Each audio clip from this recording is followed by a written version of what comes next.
como, primeiro, parabenizar pelo trabalho do Instituto Cultural Floresta, tem sido um modelo de entidade que o mundo todo sonha, de solidariedade, de humanidade, de parceria. E eu gostaria de abrir a nossa entrevista aqui falando sobre, primeiro, a missão do Instituto Cultural Floresta. Bom, Sérgio, obrigado pela oportunidade. Sejam bem-vindos.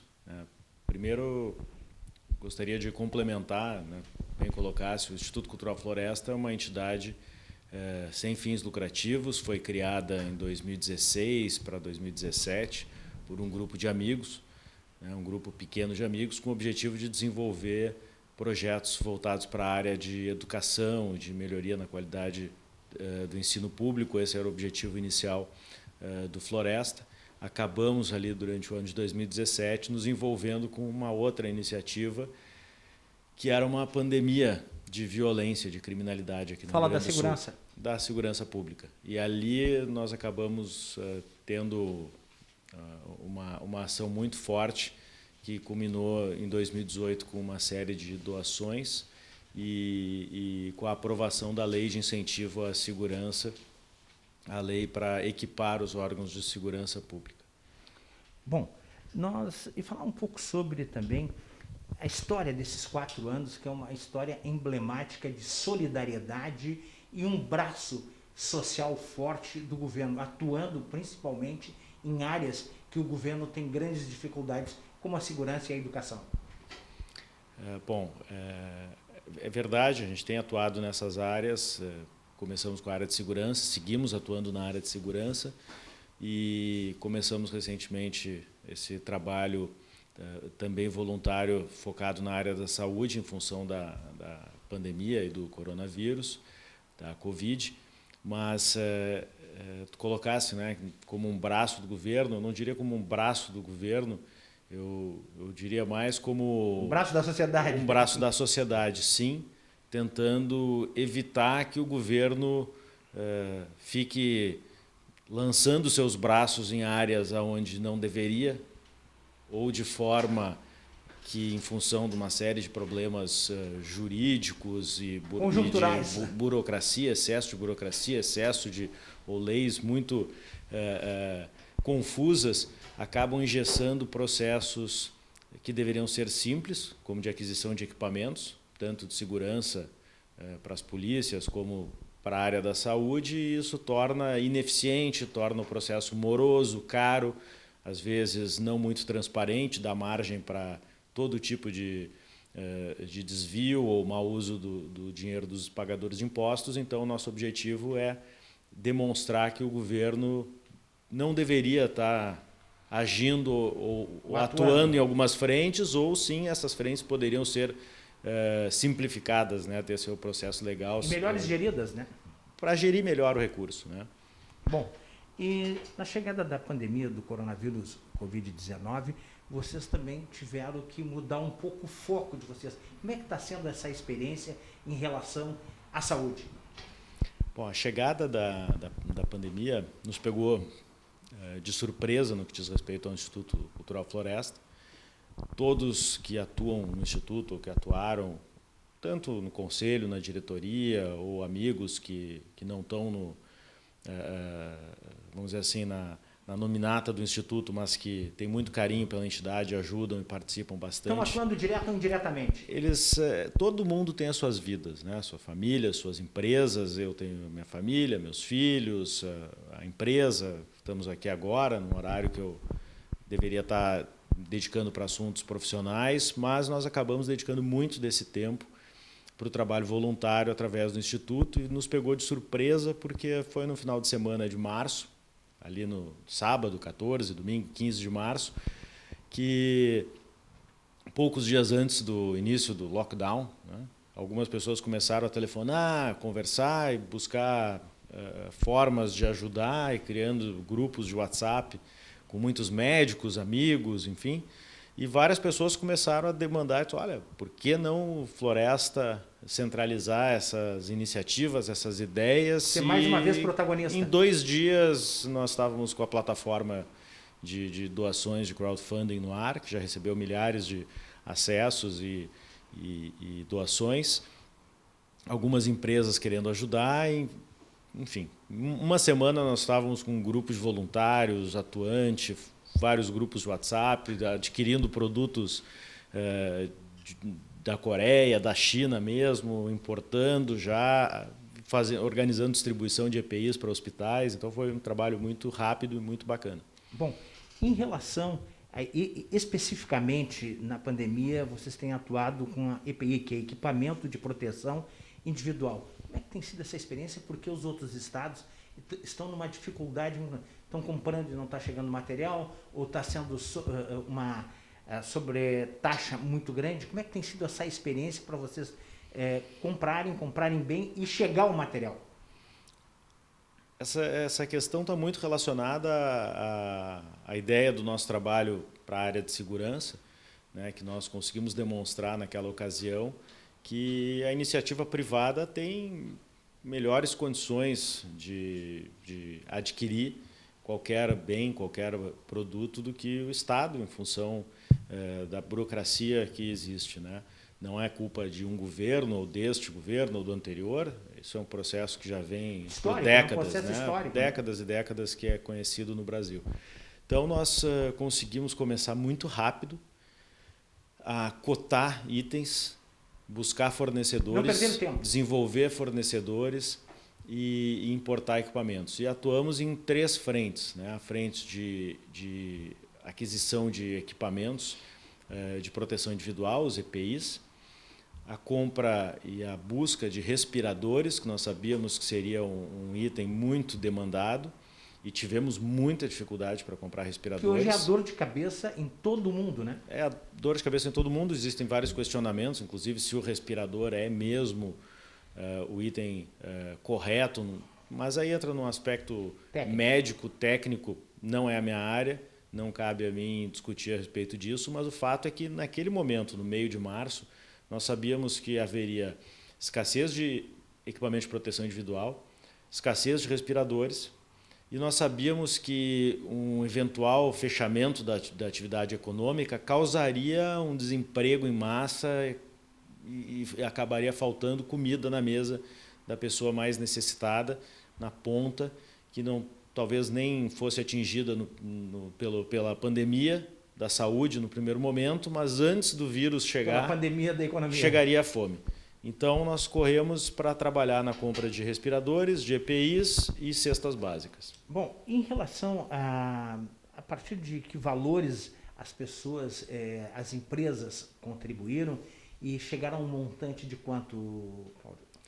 Nós chegamos já em quase 15 milhões e meio em doações até o momento. Vamos repetir esse número aí, que é um número significativo. Quase 15 milhões e meio. Quase 15 milhões e 500 mil reais em doações. Essas doações acima de 50 mil reais vieram de pouco mais de 40 empresas ou famílias, e cerca de 5 mil pessoas acessaram as nossas redes, o nosso site. O CPF... E doaram valores a partir de R$30, né? Ou um valor em dinheiro através do site, que é uma plataforma segura, que as pessoas podem doar qualquer valor, com cartão de crédito, débito ou boleto, ou diretamente depósito na conta, ou doar cestas básicas diretamente também. Bom, vamos repetir então. Para as empresas participarem e também para as pessoas físicas, vamos repetir como é que eles fazem para poder participar. Basta acessar o site institutoculturalfloresta.org.br. Ali na capa do site tem um botãozinho verde escrito doar. Só clicar ali, abre a plataforma, que é um site seguro para receber essas doações. Tanto para pessoa física como pessoa jurídica? Pessoa física ou pessoa jurídica, valores maiores, tem o contato também ali no site, tem e-mail, tem o telefone do Instituto, para quem desejar fazer uma doação diretamente da conta bancária, ou em alguns casos nós recebemos doações de empresas diretamente através de equipamentos ou produtos, né? Então, produtos de higiene, álcool gel, alimentos mesmo para compor as cestas básicas. Então, tem uma rede bem forte. Em relação a esse último item aí, vocês também estão abertos para receber produtos. E tem algum tipo de produto que não seria indicado, ou um produto, os mais indicados, por exemplo? Cestas básicas é o produto mais indicado e material de proteção individual, diretamente máscaras, luvas, álcool gel, são os itens mais demandados hoje pelos hospitais. São os itens que a gente consegue adquirir numa quantidade maior também com o recurso, né, com o dinheiro que é captado pelas doações. E essas doações têm sido distribuídas para quase 30 hospitais aqui no Rio Grande do Sul, além de dezenas de outras entidades assistenciais que atendem idosos, que atendem pessoas vulneráveis, né? Então, são muitas vezes instituições que não têm condições, não têm nem recurso e muito menos condições de ir ao mercado hoje, apesar de estar um pouco mais, nós estamos já no dia 1º de junho, está um pouco mais tranquila o processo de aquisição de alguns equipamentos, mas ainda assim muito complicado para empresas ou para pequenos asilos, enfim, adquirirem hoje máscaras, até mesmo álcool gel, porque são muito caros esses produtos, né? Esses produtos eles subiram muito de preço em relação a dezembro, janeiro. Bom, nós falamos sobre entrar no site para participar as empresas e pessoas físicas. Em relação às entidades ou às pessoas, ou principalmente as entidades, hospitais, filantrópicos e também as entidades filantrópicas, asilos, como é que foi para participar, para ter também a oportunidade de receber doações de vocês? Como é que funciona? Nós temos recebido muitas demandas, né, através do site, através do e-mail, e infelizmente não temos condições de atender todos os pedidos, né, todas as solicitações de equipamento, de máscaras ou até mesmo álcool gel. E nós temos buscado atender prioritariamente os estabelecimentos, os locais que já estão atendendo pacientes da Covid, em função da necessidade daqueles profissionais da linha de frente, de médicos, enfermeiros, estarem protegidos para continuar prestando esse serviço. Então, como esses equipamentos eles são, vamos dizer assim, distribuídos com base nas informações que nós recebemos dos órgãos que centralizam os dados de atendimento de hospitais, de leitos de UTI, essa é a nossa referência para a distribuição de equipamentos, né? Nós temos contato direto com todos esses hospitais e, na medida que alguns itens vão diminuindo nos estoques desses locais, nós tentamos repor para que eles não fiquem sem. Bom, uma equação que é difícil montar e mais complicada ainda para resolver. Saúde e empregos. Como é que é para montar essa equação? Porque nós temos uma demanda de saúde muito grande, e, por outro lado, as pessoas também têm um índice alarmante de desempregos e também temos uma outra notícia que antes do final do ano não teremos essa vacina. Tem pessoas profissionais, cientistas dizendo que não existe essa possibilidade, tempo real, para que essa vacina chegue antes do final do ano. Para montar essa equação de complicada solução, saúde e empregos. É uma equação complexa, mas tem alguns fatores, né? Tem algumas outras variáveis além de saúde e emprego nessa equação, que são a política, né? E, em algumas situações, ideologia. E isso é muito ruim, porque isso causa um prejuízo ainda maior para a sociedade. Existem vários estudos apontando que nos próximos anos, em função da crise econômica causada pelos fechamentos, em muitos casos exagerados ou prematuros, né, pela interrupção da atividade econômica, que esse desemprego levará a incremento de criminalidade, de abuso infantil, de violência doméstica, já está acontecendo. Consequências até piores, né? Consequências piores que vão matar mais gente do que a própria pandemia, do que a própria Covid. Né? Existe já um estudo, eu não tenho os dados aqui de memória, mas nós podemos buscar e depois tu complementar a informação, que trata do número de pessoas que vão lotar os hospitais e que vão falecer em função de doenças que estão deixando de ser tratadas ou diagnosticadas nesse período, porque as pessoas estão apavoradas com uma campanha de medo, muito mais do que de prevenção, uma campanha de medo de grande parte da mídia. E as pessoas estão deixando de buscar o hospital quando tem um sintoma de infarto, né? Tem pais deixando de levar os seus filhos para fazer a sessão de quimioterapia. Ou então até interrompendo, muitas vezes, tratamentos de diabetes, da asma, que também geram depois consequências também brutais. Também. E nós temos aqui também agora, chegando o inverno, várias doenças de origem respiratórias que confundem com sintomas da Covid, entendeu? E provavelmente vai dar uma superlotação nos hospitais e lá também pode ser também um momento onde as pessoas... Superlotação que historicamente sempre ocorreu. Sempre ocorreu, sempre ocorreu. Quando chega nesse período aqui, normal, especialmente no Rio Grande do Sul, no mês de junho, e começa a esfriar, ou tem uma semana com temperatura mais baixa... Bronquite, tudo na mesma hora.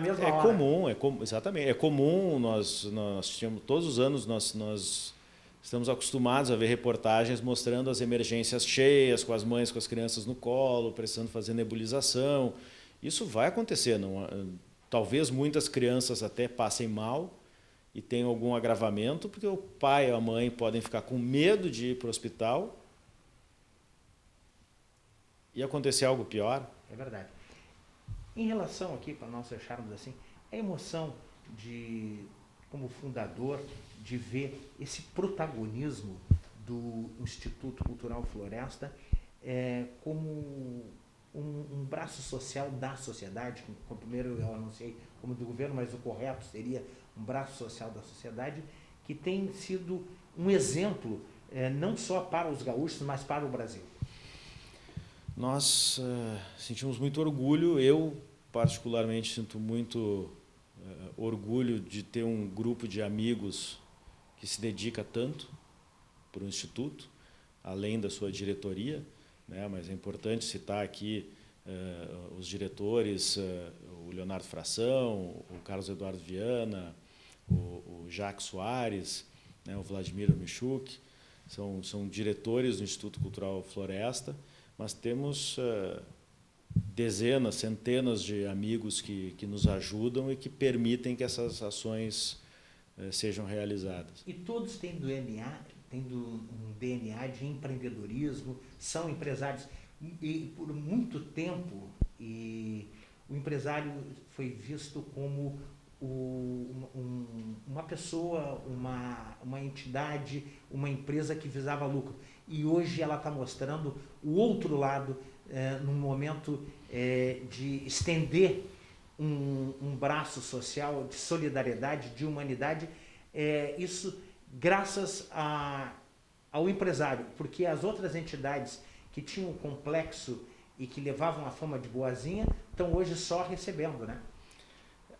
Eu não gostaria de falar sobre outras entidades, mas falando sobre o Floresta, esse é um ponto importante, né? Em primeiro lugar, não tem ninguém no Instituto Cultural Floresta, na nossa diretoria, conselho, enfim, que tenha ligação política, né? As pessoas que hoje atuam no Floresta não têm ligação política, não têm cargo público, não dependem do Estado para nada. É solidariedade. É solidariedade pura. Sim, são empreendedores, são profissionais liberais, têm os seus negócios e não teriam como ajudar se não visassem o lucro.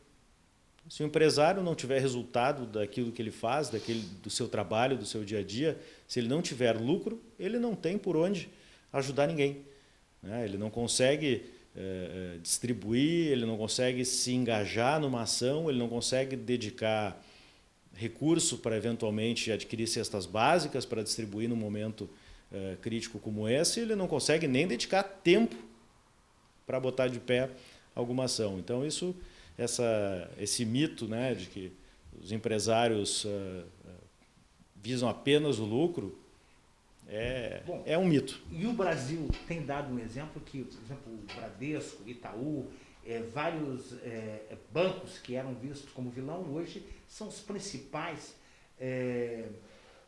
setores que estão ajudando o Brasil a combater essa pandemia. Que ironia, né? Cláudio? Grupo Gerdau, Bom, Ipiranga, exatamente, nós temos várias empresas, né? Eu traria esse exemplo exatamente como tu colocasse, um pouco mais perto, como o hospital que foi entregue agora, que ficou pronto em 40 dias, doado com recursos da Gerdau, do Grupo Zafari e de outras empresas daqui em tempo recorde, então um trabalho excepcional. Essas mesmas empresas doaram também para o Instituto Cultural Floresta. Temos empresas multinacionais, mas que têm sede aqui no Rio Grande do Sul, que estão ajudando bastante também, como a CMPC, que fez contribuições também para o hospital, fez aqui para o Instituto Cultural Floresta. Então, chama a atenção que é uma multinacional, né? Que poderia... São empresas grandes, são empresas multinacionais, são empresas que elas têm, historicamente, sempre tiveram esse trabalho social, esse braço social de se engajar em projetos e ajudar causas sérias, causas importantes, entidades, né, que têm um trabalho sério. Então, esse trabalho sempre existiu. É uma pena que muitas vezes ele fica em evidência só em momentos de crise, mas esse trabalho social ele tá aí das grandes empresas e ele é permanente. Não, e a gente observa que é um trabalho formiguinha. Primeiro, vocês mostraram um talento de solidariedade, um talento de humanidade e de inteligência na segurança, na educação e agora nesse momento, no momento talvez mais emblemático da história do mundo, do Brasil, do estado do Rio Grande do Sul, o Instituto Cultural Floresta mostra um lado que orgulha muito os gaúchos. Eu gostaria que passasse uma mensagem para finalizar para os gaúchos e também uma oportunidade de agradecer também as empresas, os empresários e as pessoas que têm mais de 5.000 pessoas colaborando e que essas sirvam de exemplo como vocês nesse momento. Eu quero agradecer mais uma vez a todos os apoiadores do Instituto, não somente os doadores, tem muitas pessoas que doam tempo, energia para viabilizar as nossas ações, as nossas atividades e principalmente chamar a atenção para esse ponto que o Instituto Cultural Floresta, ele, assim como quando nós desenvolvemos projetos na área de segurança pública, nós queremos fazer essa provocação para que mais pessoas se envolvam com essas atividades, que a sociedade civil coloque a cara na rua, venha participar, se engaje em projetos para desenvolver esse espírito de participação, esse espírito de união. O gaúcho ele tem muito disso. Ele cresce na hora da dificuldade. Na hora da dificuldade, as entidades se unem. Nós temos visto isso de uma forma histórica, muito clara agora, com as entidades trabalhando em conjunto. O Instituto Cultural Floresta desenvolveu todo esse trabalho de distribuir 45.000 cestas básicas em parceria com a Fiergs, com o Banco de Alimentos, por exemplo.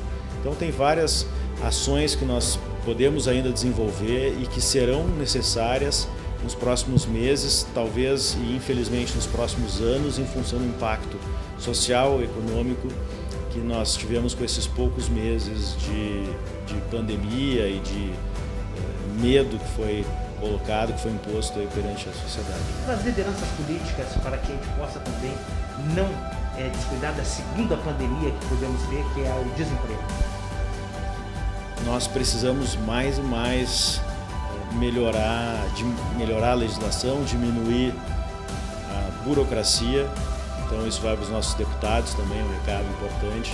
Nós precisamos diminuir o tamanho, o custo da máquina pública e precisamos, mais do que nunca, diminuir a burocracia, facilitar que a atividade econômica volte a funcionar.